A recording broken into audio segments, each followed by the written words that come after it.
The opportunity to welcome everybody to today's webinar. I am super excited to be able to be joined by some absolutely amazing human beings and organizations. So this is the Demystifying Tech Book Publishing webinar. So we're going to talk about all the things that you need to know if you're interested in maybe one day publishing a technical book. So our panelists here today, we have Miss Susan McDermott, who is from A Press, the publishing company. We have Sarah Mackey, who is from WISP. I am Tanisha Martin from Black Girls Hack.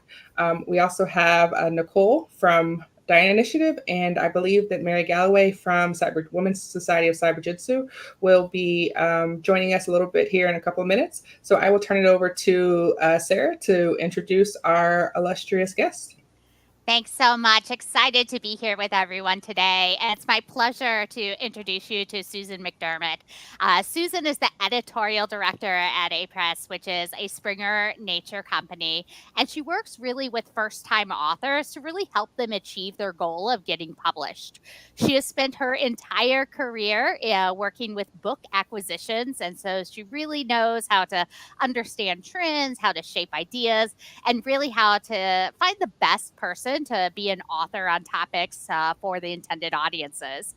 She has signed and published over 700 books so far, and I'm sure there's more books to come from this audience we have here today.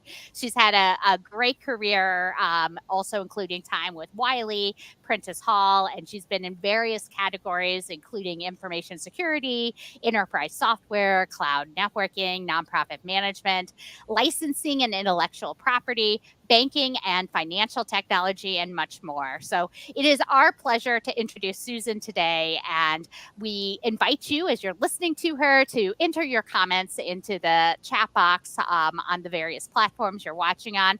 And Susan will have some Q&A time to be able to answer those afterwards. So Susan, over to you. Thank you so much, Sarah. And thank you, all of you, for having me here. The genesis of this event tonight that we're having came when I attended the RSAC conference in San Francisco back in May, and I was meeting with some potential authors, and I was working with a gentleman who runs a PR company, and he wanted me to meet some people, and he said, hey, one of his clients dropped out, and he said, do you want to meet some people? And I said, sure. He said, I want to make it up to you. And I said, all right. And we went into a conference room at the hotel, and he introduced me to Nicole, and we had such a great conversation, and we were just talking about the good work that you all are doing, and connecting people to different organizations and trying to find inroads into this field, the security field. And I said, I've done presentations before at other publishers, and at Wiley I did presentations, and then I also did one. I've done a couple here at A Press, and I said, I'd be happy to do a webinar for your members if that's something of interest. And she said yes, and it came together pretty quickly, and I'm really pleased. So thank you again. I don't have to say too much about myself because Sarah already read my bio. So Nicole's going to advance the slides for me, so I'm just going to talk about it. And the next slide, I guess we can sort of skip over, because that's me. I've been doing this for more than 25 years. I've been in professional publishing. It was the very first job I got when I got out of college. I majored in English communications and wasn't sure what I was going to do. Didn't necessarily have a thought that it was going to be publishing, but they were, I was answering ads, and my parents kept saying, how many resumes have you sent out? And one day something popped up, and it was sort of local, and it was a tax law publisher, which again wasn't necessarily my great interest, but I learned so much. I had some great mentors and bosses at that job, and I learned publishing, sort of that particular kind of publishing, from the ground up. I learned copy editing and proofreading and scheduling and project management, and that's how it started. And I just continued working in professional publishing. It's all I've ever done. Sarah mentioned all the different areas that I've managed, and the programs that I've managed, and all the different topics. And coming here to, I can just say this about coming to A Press, which is, she mentioned, a Springer Nature company. Coming to A Press, I had some misconceptions or preconceived notions about the tech audience. I thought I don't know what kind of authors they're going to be. I guess I thought, and I've said this to people before, I thought that that tech people would be sort of secretive and not wanting to share information about what they learned. And I found out very quickly that it is absolutely the opposite, and that no one sort of gets anywhere. If someone finds a solution, they're very happy to share so that the whole entire field can advance and move forward. And they're so supportive of one another. This is just the general community of professionals and authors that I've met. And I just was sort of blown away by that. And it's just made my job so wonderful at A-Press. My time here, I've been here for 9.5 years now. And yeah, I like working with authors and helping them achieve their goals of publishing a book. I can say, and all authors sort of have the same, professional authors. I'm not talking, I can't really give too much information on if you want to write a romance novel or fiction or anything like that, because I've never worked in that kind of trade publishing. So, and I know it's just very different. But professional publishing, almost, I would say 99.9% of my authors have a full-time job, and they have a family or friends or a life outside of it, and making time to write a book is a big deal. And it's something that we sort of go into every project knowing. And yeah, I have tremendous admiration for anybody. I've never written a book myself, and I can't imagine coming home from work at night and writing one. So I tip my hat to anyone who can achieve this accomplishment. Okay, next slide. Let's jump right in. A-Press. I'm going to talk a little bit about the process at my company, but some of the things I'm going to say, and many of the things I'm going to say, would be applicable to other publishing companies. And this isn't necessarily a presentation where I'm selling my company, but I just wanted to provide information to people. I have a sister who wants to write a book. She's in the nursing field, and she wants to write a book. And even though that's not something that I would work on, it's the same process. So, the same proposal, the same things that you have to think about when you're writing a professional book, regardless of who publishes it. So, so keep that in mind as we go forward. A-Press is a technical publisher. It was actually started out by a couple of programmers and developers about 20 years ago. They started the company, and they called it Authors Press in the beginning, and then they combined it, they merged it, and it became A-Press. But their whole idea behind starting the company was, let's just, we want to share our ideas, we want to write books, but let's make it easy for everyone to understand. Let's not make it any more complicated than it needs to be. The contract was fairly straightforward and not written in legalese. It was just, that was sort of the genesis of the company. And then prior to my joining the company, about maybe 15 years ago, A-Press was acquired by Springer Nature, and Springer Nature is one of the largest scientific, technical, and medical publishers in the world. And you probably know the things they do. They publish Nature magazine, we publish Scientific American, and then we have imprints like Palgrave Macmillan and Springer Medicine, Springer Technology, a lot of academic books. Probably many of you might have even had a Springer book at some point in your education journey. So that's our company. Our books are written by professionals for professionals. And then, on every conceivable topic in the tech space, I happen to manage, I manage security. So I do security, privacy, identity, and that's my main focus now. But we do programming, and we do mobile and game development, and web dev and open source, and every topic. And one thing that sort of also sets us a little bit apart from some of our direct competitors is that we do business and business tech books, because we recognize that particularly for some of the more general business books, sometimes somebody's working in the tech space and they're just sort of doing their own thing. Maybe they're a programmer, they're a developer, and then they all of a sudden get promoted and they're managing people, but they don't have the tools, or they've never managed before. And so we definitely try to cover that by publishing some books that will help them on that journey, managing programmers and things like that, just to give them the resources that they need. So that's A-Press and Springer Nature. Next slide. Also, I'm going to say, and maybe apologize a little bit, I'm a Jersey girl, and I'm a fast talker, so I'm trying to slow myself down. But I apologize if I'm speaking too quickly.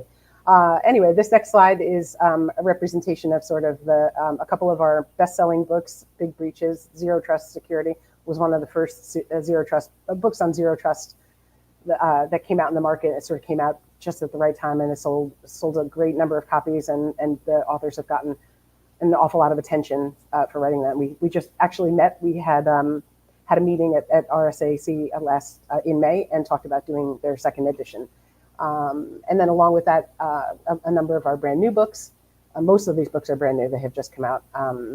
And then you can see just from the titles, some of them are certification. There's a certification book there. There's Jumpstart Your SOC Analyst Career, like some that help you with your career. And then sometimes some books that sort of talk about, mastering cybersecurity is a little bit of a higher level book. And then the orange one is Enterprise Cyber Risk Management. So we sort of cover the whole space. And then some books are the one in the top left, Firewalls, Don't Stop Dragons, is a security and privacy book for a general audience. It's sort of a book for anyone in your life who might want to protect their online security, their digital security.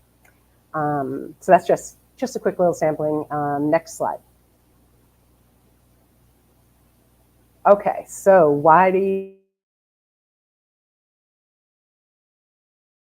I'm not sure, but the reasons that I get from the conversations that I have, the first and foremost is people want to make a contribution to the tech community. They've found a solution to a problem or a way to do something better, and they want to share that with their community because they know it's a pain point that they encounter doing their job, and they want to write a book about how a solution that they found. And that's sort of the primary impetus for how people go about it.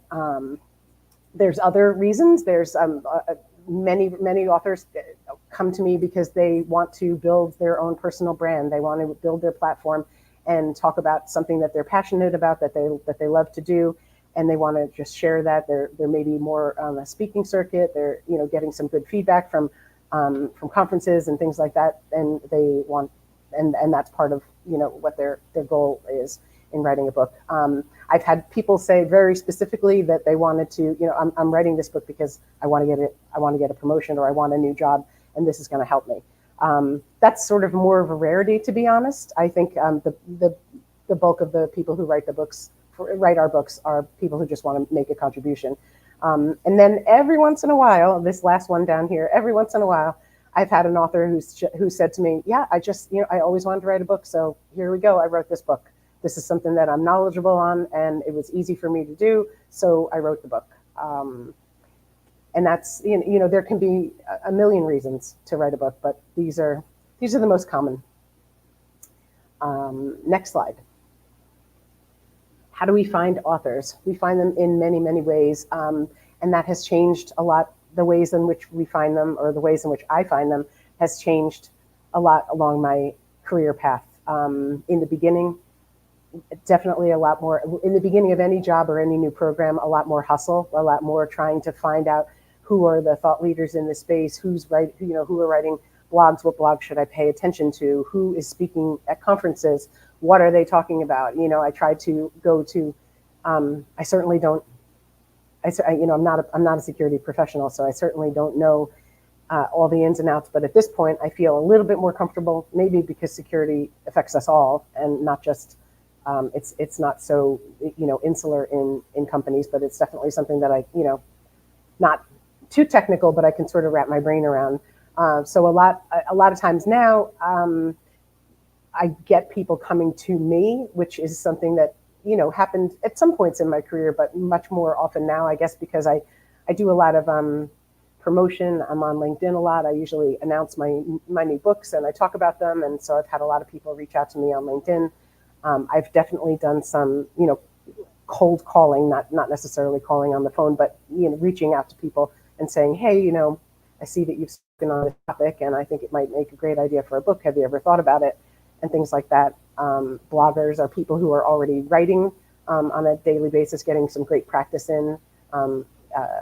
Speakers definitely. So anybody who's speaking at a conference already sort of has a little bit of an outline put together, and to be able to turn that around into a book is a little bit easier, maybe because you've already done some of the work. We definitely look at some self-published things. We get a lot of referrals. I mean, that's sort of what's happening to me a lot now, is getting referrals from other authors or just people that I meet. When I go to conferences, I take lots of meetings with people because they might not want to write a book at that particular moment in time, and they might not ever get around to writing a book, but maybe 6 months down the line, they meet somebody who says in a conversation, oh, hey, I really want to write this book, or I wrote this book, but I don't know who to take it to. And maybe that person will remember me and send them my way. That's definitely something that happens. A little aside, a little anecdote. A couple of days ago, so 5 years ago, 2019, I did this presentation or a variation of it at Dreamforce when I was working on Salesforce books. And so I was at Dreamforce, and one of my authors and I, we did a session, and it was fantastic. It was great to sort of co-present with him, and I would talk about the publisher side, and he would talk about his experience as an author and what did he think about it. And anyway, I did the presentation. I met with a colleague afterwards. We had a great lunch and we talked about it, and I was so happy. They recorded it. I have never watched it. 5 days ago, somebody reached out to me with a link from that presentation and said, are you still doing Salesforce books? Because I have an idea for one. And I thought, that's the first time that's happened in 5 years. I thought that was kind of a little bit crazy. But yeah, you never know when people are going to connect with you. Sometimes people are going to apress.com and they go to the security page and there's my name and my email. So it's things like that too. And then also all of our books, mostly all of our books, we have a technical reviewer who reviews the manuscript, because again, as I say, I'm not an expert in this field. So we have them all, run if we have any code or any facts and whatever, that we get somebody to do a technical review. And sometimes that's sort of just a great spot for somebody to get started. They see the process. They have sort of like a front row seat to how the process of writing and reviewing and how the whole publishing thing works. So sometimes they turn around and say, oh, I have an idea. I'd like to write a book. So that happens too. Next slide, please. So this is, and when I said at the beginning that I'm going to be talking a little bit about the specifics at my company, but this is in particular, any book you want to write, any professional book you want to write. And when I say that, I mean versus professional versus trade. Trade would be, our books are trade discounted, but a trade book would be, a novel that you would read, like whether it's fiction or nonfiction or something like that. Those are considered trade books. And these books that we publish are professional books for a professional audience.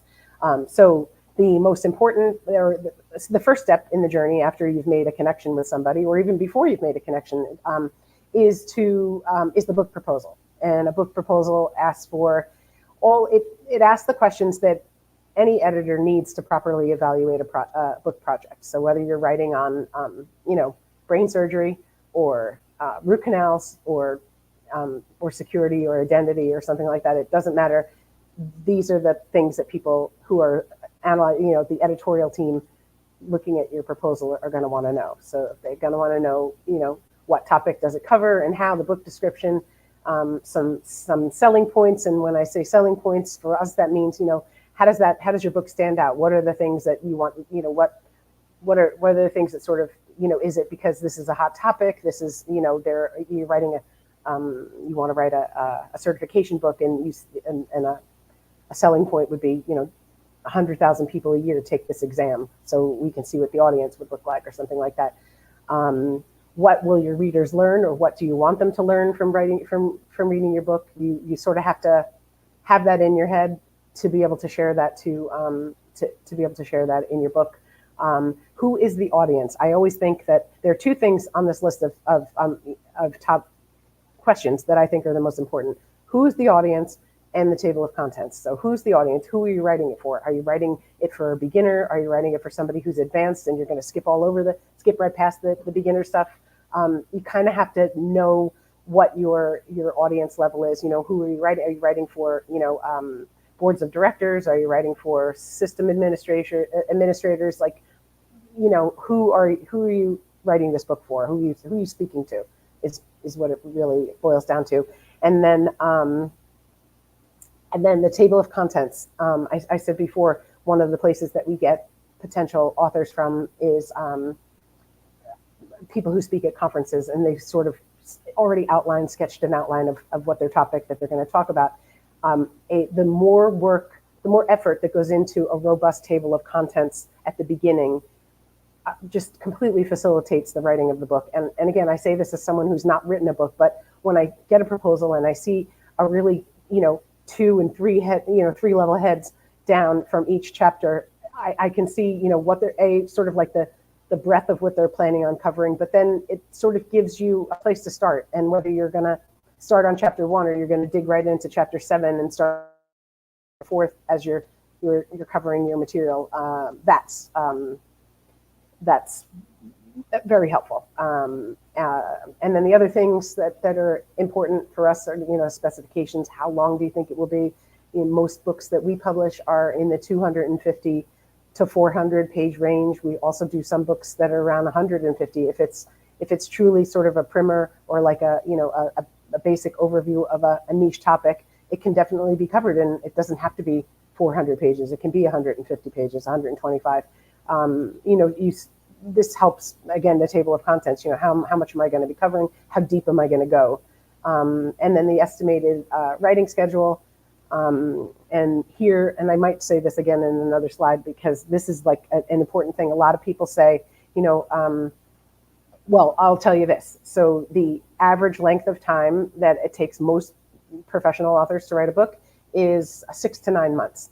And that's like a real 50 to 60% of the people, that's how long it takes them. As I said, you're writing it alongside your full-time job, your full-time life, and nights and weekends or different pieces of time that you're going to put together to write it.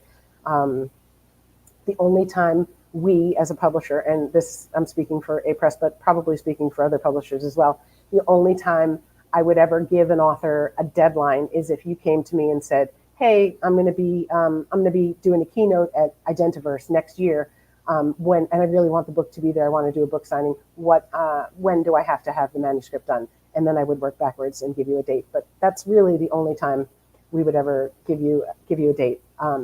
But I can tell you that if you ask that question to any editor, they'd say, "When do you want my manuscript?" "As soon as possible." That's the answer, as soon as possible. But be realistic. Give your editor, and again, me or somebody else in the field, give your editor a realistic idea, but then add a couple of months to account for unforeseen things that come up. So, project at work, something happening in your personal life. You don't want to have that pressure. Also, and again, I've been doing this a whole long time. As long as you communicate with your editor and you are upfront and you say, "Hey, this came up. This is what's going on. I'm going to be 2 months late." We're fine with that. We can definitely work with that. But we just like the communication. That's really important. Next slide. So that was the general. This is a little bit more specific. The process, because the process at A-Press is a little bit different from other publishers that I have worked at, and I'll tell you why, and why I think it's better, or why I think it's why I think it's better for tech books. So we have two phases of our process. We have the editorial phase, and then we have the production phase. The editorial phase is where you are writing. We are writing your first draft, and you send in your first 3 chapters. We work on a chapter by chapter workflow at A-Press, that's the difference from other publishers that I've worked for. Typically, other publishers, you sign a contract and you say, "I'm going to submit this manuscript in September," and then you're off on your own island doing your thing, writing your book, and then September 1st rolls around and where's your manuscript? Whereas we work, we have 2 dates in our contract. The first date is the delivery of the first 3 chapters, and then the second date is the delivery of the delivery date for the entire manuscript. So our authors submit, 1, 2, 3 chapters initially, and while we're doing sort of the editorial stuff on these first chapters, the author is continuing writing, and this is very useful, I think, for authors, because you can see, you can get feedback right away. And a lot of the feedback that we give tends to be sort of specific to what we, the style of our books, calling out figures and naming figures and just different elements and things like that we can provide feedback on, so that can be incorporated into all the future chapters. And you can see why that would be helpful, as opposed to, writing a whole book and then getting that feedback at the end and having to start all over again. The other important thing, as I mentioned before, we have a technical reviewer for each one of our books, and that technical reviewer is also reading along with, as soon as the editor takes a look at the first 3 chapters, they go to the technical reviewer, and then that feedback all goes back to the author to address or incorporate or not, because the author is the author. And if they, if they say, oh, that's not correct, that comment's not correct, I'm correct, then that's how it goes. But that's part of the process. So just the feedback. I was having a conversation with someone this morning, and we were talking about how if a manuscript came, if we didn't do this chapter by chapter workflow that we do, if we didn't do it that way, then it's harder. It might be harder to get a technical reviewer. It's one thing to ask a technical reviewer to look at a chapter every couple of weeks, and a completely different thing to say, hey, can you look at this 300-page manuscript? It's a different ask, and it's a different commitment for them. So I find that this process works great. I see a question. Does the publisher provide technical reviewer, or the author needs to find one? Usually, we start out by asking the author, do you have a suggestion? Most of our authors actually do. We then have sort of like a stable of technical reviewers that we worked with before, or we get an awful lot. You'd be surprised, almost every day, 1 or 2 times a day, we get an unsolicited inquiry from somebody, a professional working in the field, saying, I'd like to be considered to be a technical reviewer. Here are my qualifications, and we add them to our list. And then, if we're in a spot where we need somebody, or somebody dropped out and the author doesn't have a suggestion, then we're able to usually right away be able to find somebody who's appropriate and who can step in and fill that role. So then next slide. So here's where the chapter by chapter workflow really kicks into high gear. When I said before, other publishers, you get the whole manuscript and you have to start from scratch. We're working chapter by chapter, so that by the time we get to the last chapter, we've incorporated all the changes we've done all the manuscript review on all of the earlier chapters. So that by the time we get to the last chapter and we're able to do the technical review and finish that, we're ready to hand this over to our production team. And production consists of copy editing, indexing, page composition, author proofs, proof corrections, and final files. This is where all of the magic happens, where the manuscript turns into a book. At a lot of publishers, and again, I'm just comparing it to other places I've worked, not necessarily to my our competitors or whatever. And again, and also I worked in different topic areas. Our production process or phase is approximately usually 2 months, which is very fast. A lot of even at Springer, even at the company I work for, some of the academic books, their production phase is about 6 months. That's a very long time for a tech book to wait. Things can go out of date. Things are happening so quickly. So being able to be nimble and agile and get a book to, actually get a book to market as soon as possible, that puts us, in a really good spot. So that's how we do it, and it's been working out great. And it was a surprise to me how quick that was, because it was not something I had experience in before, but it works very well, and authors are happy. It's great to be able to get the books out. A-Press, we sign a contract with an author. The author retains copyright. When you open up the book, the copyright is registered in the name of the author. But a contract with an author enables the publisher, us, to distribute and sell the rights of the book. So we sell our books everywhere books are sold. Most of our books are sold at Amazon, which is probably true for most other publishers. But Barnes and Noble, anywhere, all of our online retailers. We have our own at SpringerLink.com. We sell books direct to the consumer, but and we sell our books. Our books are printed.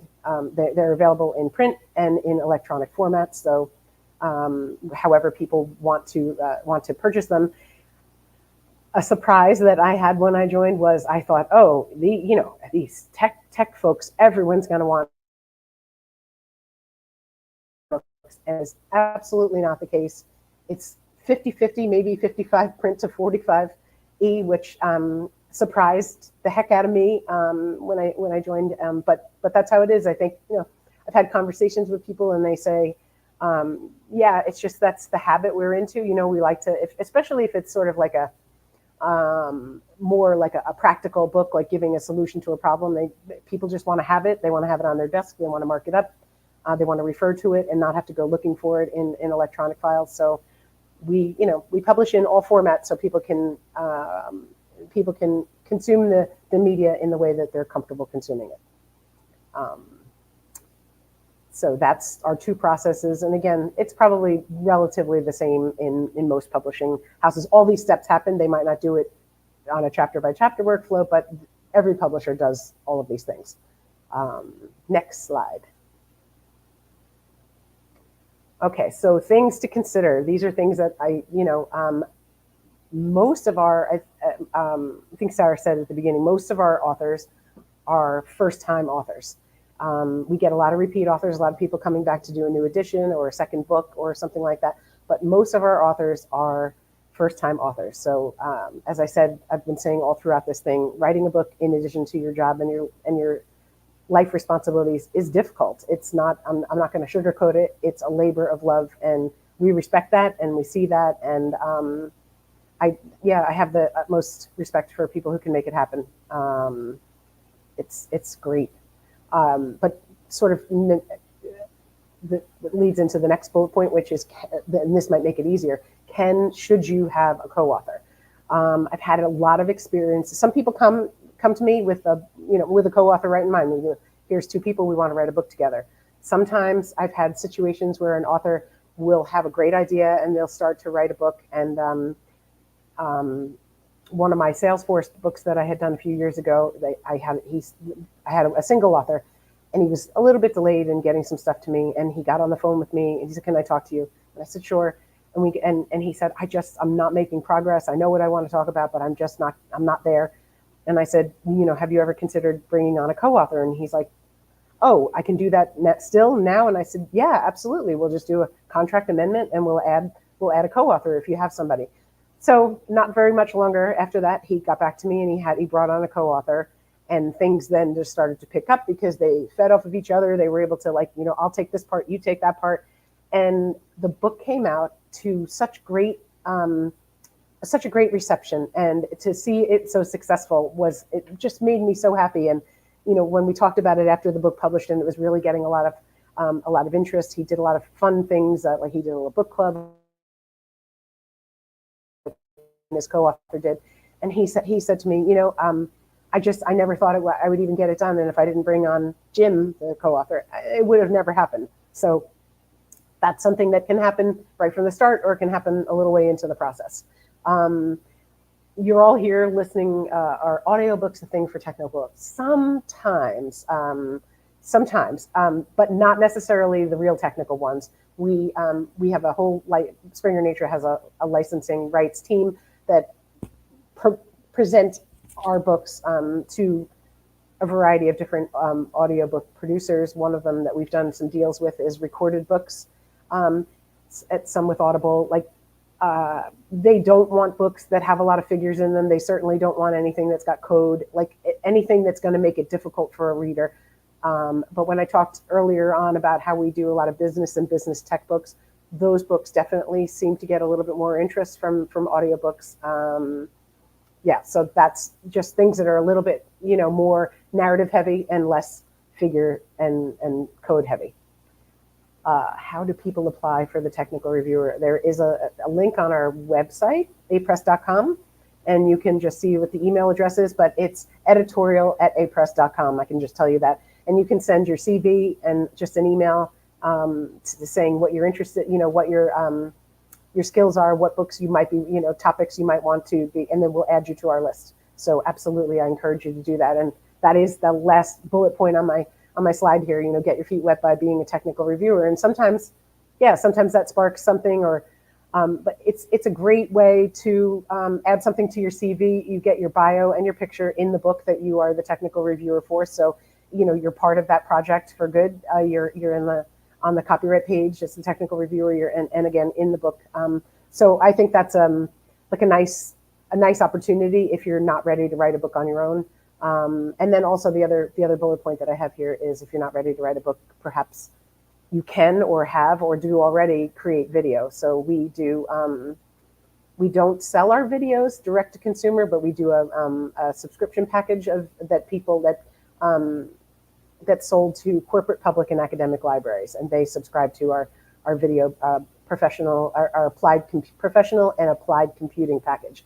And that is, we have one video producer who does a lot of things. He does a lot of mobile videos. So he'll do a video on a certain topic, but he'll do one for iOS and one for Android. So he's done a whole bunch of things like that. But and then the Firewalls Don't Stop Dragons gentleman, Kerry Parker, he did a really great video, just sort of like on a segment of his book. So so video, and we give all they're 20 to 30 minutes, maybe even 40 up to 45 minutes. They're not very long, but that's another thing that another way you can consider. And again, not just with us, but anywhere in the community, whether it's YouTube or something like that. That's a great way to sort of build your confidence and in sharing the things that with the community, is to create little videos. I think I would encourage people to do that if that's something that you're interested in. People are always, again, as I said, whether it's print or electronic books, people are going to consume the information in the way that they're comfortable consuming it. And a lot of people just go to YouTube for solutions to a lot of things. So that's something to consider. Next slide. Questions. How to get started. So the proposal form is on our website, apress.com. You can see it, look at it. I don't have it open right now, but it's on Write for Us. It's the proposal, and some other resources are there, some things about just the writing process, additional information. I'm on LinkedIn. I'm on Twitter/X. Here's my email address. You can contact me and I'll send you the proposal form. But I believe it's also in the event calendar for this event. I believe that Nicole put that there. Let me just double check there. Yep, there's the proposal form, and then there's not only the proposal form, but there's also a completed proposal form, which is it's entitled "How to Build Your Own Bicycle." And we did this. One of our editors did this to just sort of. Bicycles was something he was interested in, but something like a way to show a potential author, like why are we asking for that, or what do I have to do here? Like how much information is the publisher asking for? So it's completely filled out, and I think that's a really useful tool, actually, especially if you're coming at this for the first time and you just want to check it out. I think is that my last slide? I think it is. It is.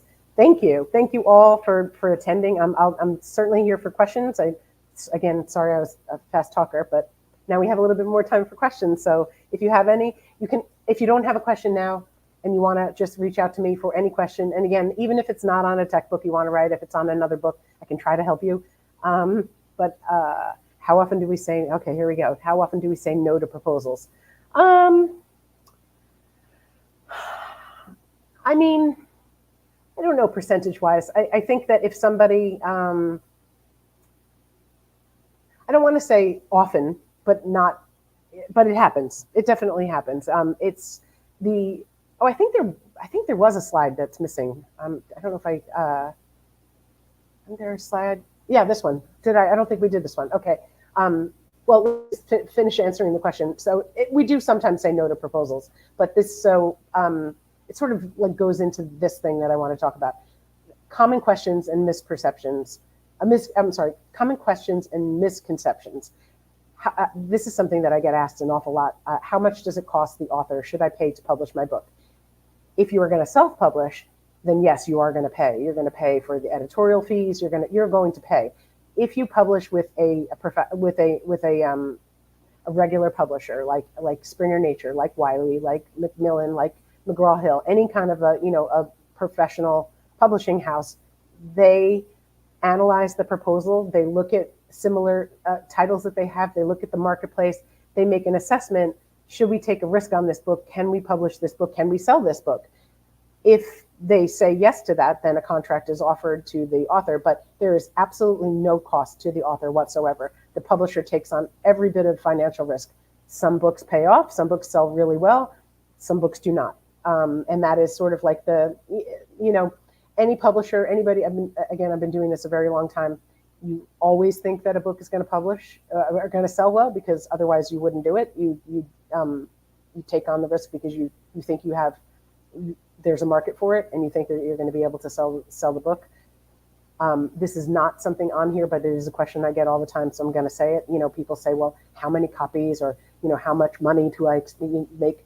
It seems to me that most people who come to write a book, especially a tech book, they kind of know that they're not gonna make John Grisham money. They're not gonna make I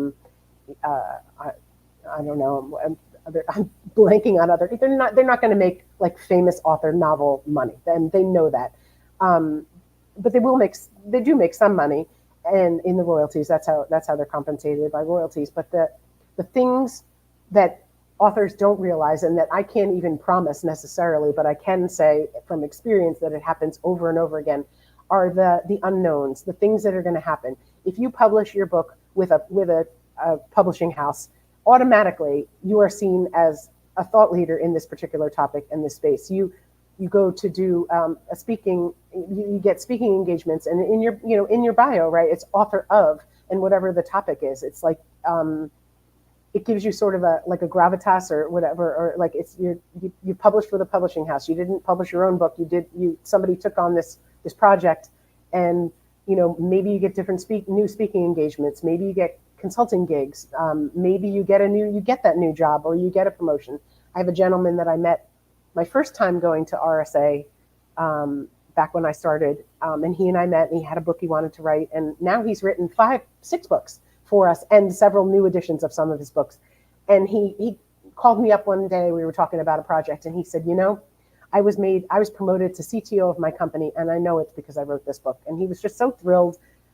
It wasn't necessarily his goal when he started out. He was one of those people who wanted to share his knowledge, but that was the end result. And that is the real joy for me, like the validation, like you put all this time, this blood, sweat, and tears into writing this book, and then something great happens at the end of it. That I sold maybe less books than I thought I was going to, but this amazing thing happened. So that's definitely something to consider.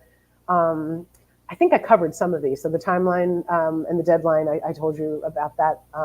Do you need to be very established, well-known to be a published author?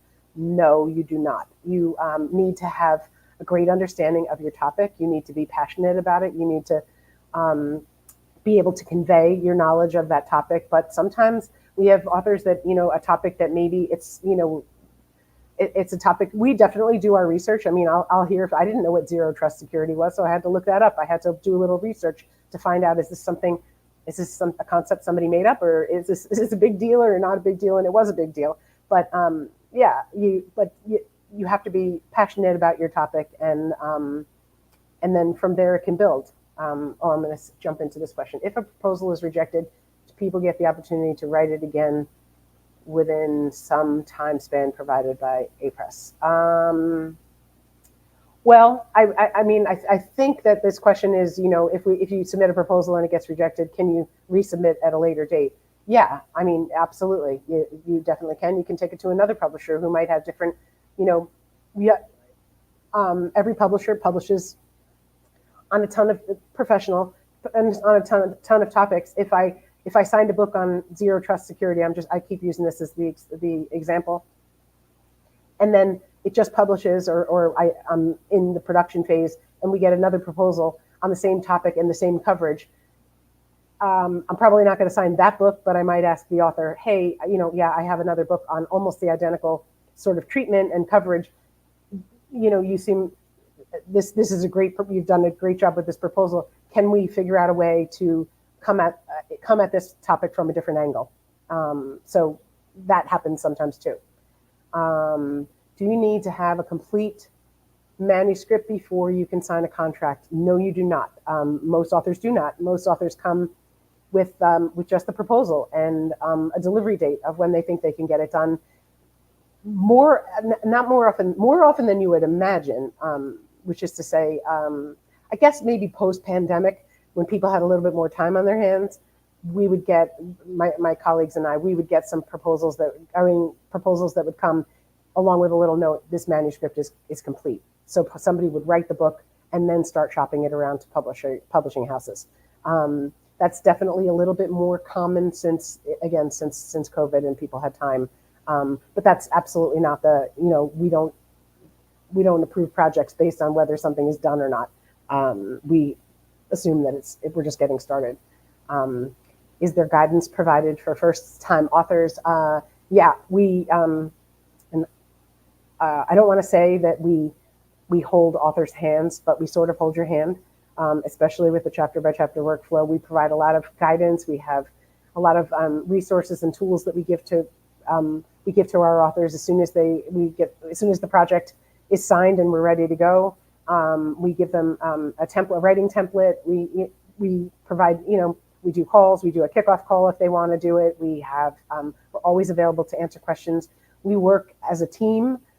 There's a project management team, there's the editorial team, there's the production team, and we all coordinate together. So there's a lot of people who, it's not just me working on these books. It's a huge team of people. We have a marketing team, sales team. There are many teams who work on getting this book from the idea to finished product and beyond. So that's the last, I think the last slide, and I'll take questions.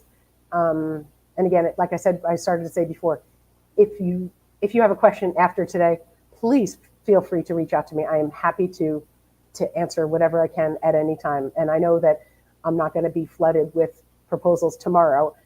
Some of you will just think about it, and maybe it'll happen a year from now or a year and a half from now. But you've heard about how it is and how it goes, and now you have a little bit more information. So I just wish you all good luck on your journey, however the journey takes you. The opportunity to introduce themselves. BBWIC, if you guys want to go first. Yep, sure. Thank you so much, Tanisha and Suzanne. Thank you so much. This was an incredible session.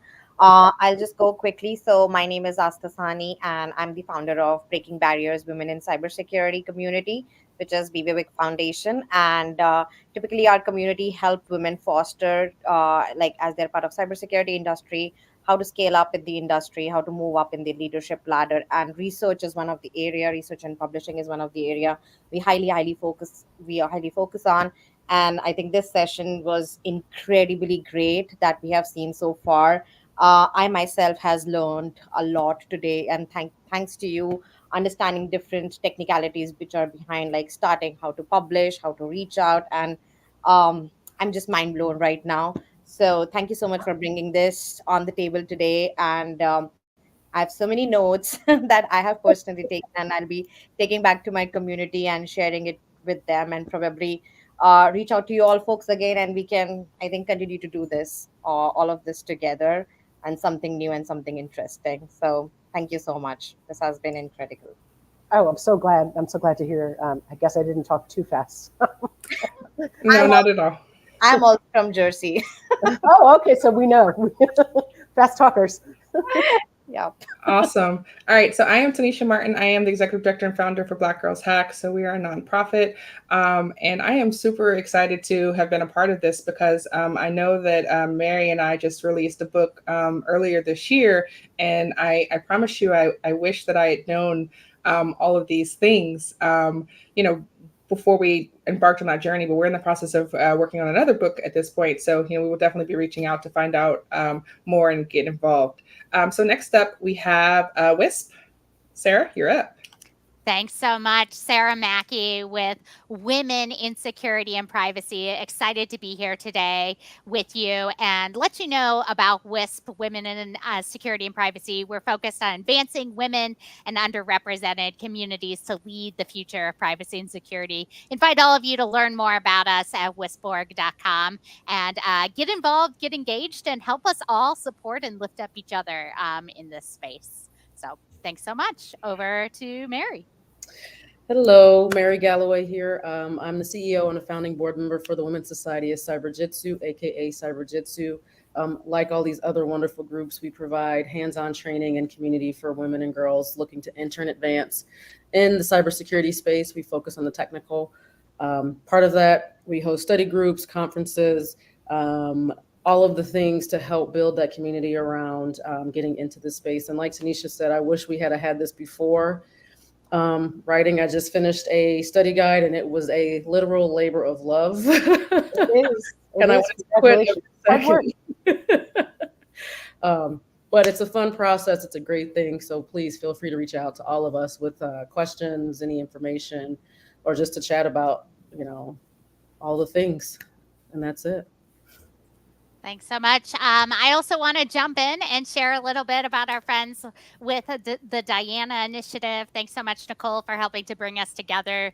If you're not familiar, the mission of the Diana Initiative is to create a more inclusive information security industry. And I'm sure you've already marked your calendars, but Monday, August 5th, at the Westin in Las Vegas, you can join the diversity-driven conference committed to helping all underrepresented people in information security. So more information on the website. And thanks all for joining and learning about Diana Initiative as well.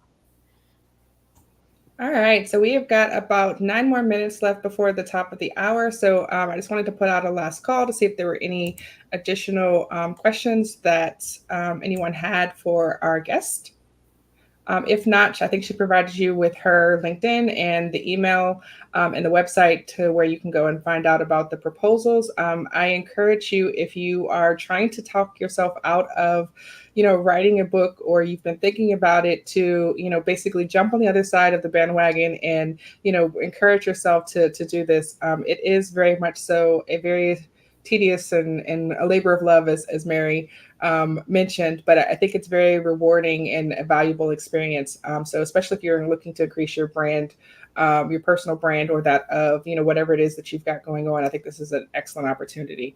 Even if you, get involved with a technical reviewer position. So I do not see any additional questions. So we want to thank you all for coming out here tonight. Thank you to Diana Initiative for, just another opportunity to bring engaging content to, women in the cybersecurity technology space. One question. Susan, can you talk about open access books? I sure can. Open access is obviously a really big thing in the basically what it means is rather than sort of like a traditional, you're still writing the book, all the writing of the book is the same, but with open access, the electronic version of the book is made available freely to anyone who wants to download it. And this is made available by sponsorship, whether it's sponsorship by, usually it's, it's corporate or academic. And I've worked on books with both. I've worked on a series of books with Intel, where Intel is working on sort of like a particular topic, and they want to get, some sort of technology, and they really want to get the word out, and they want to make it as broad as possible. So they will sponsor a book on a particular topic. And then sometimes it will be academic, where different, universities, colleges and universities have like certain, money and grant money and things like that. It's typically for a book, it's typically $15,000, just because I'm sure that's probably what someone might be thinking. How much does it cost? It's a $15,000 sponsorship. We still sell the print books. The author still receives royalties on the print books, but the digital copy is available for free. If you go to apress.com or Springer Link, there are a ton of open access books that you can go right now and download for free. Depending on your topic, there's tons of things out there. That's absolutely amazing to know. I'm going to go definitely check that out. Yeah. All right. Well, Thank you, everybody, for coming out and joining us for Demystifying Publishing, brought to you by Diana Initiative. We hope everyone has an amazing evening, and shoot all your shots. Thank you so much for tonight. It was awesome.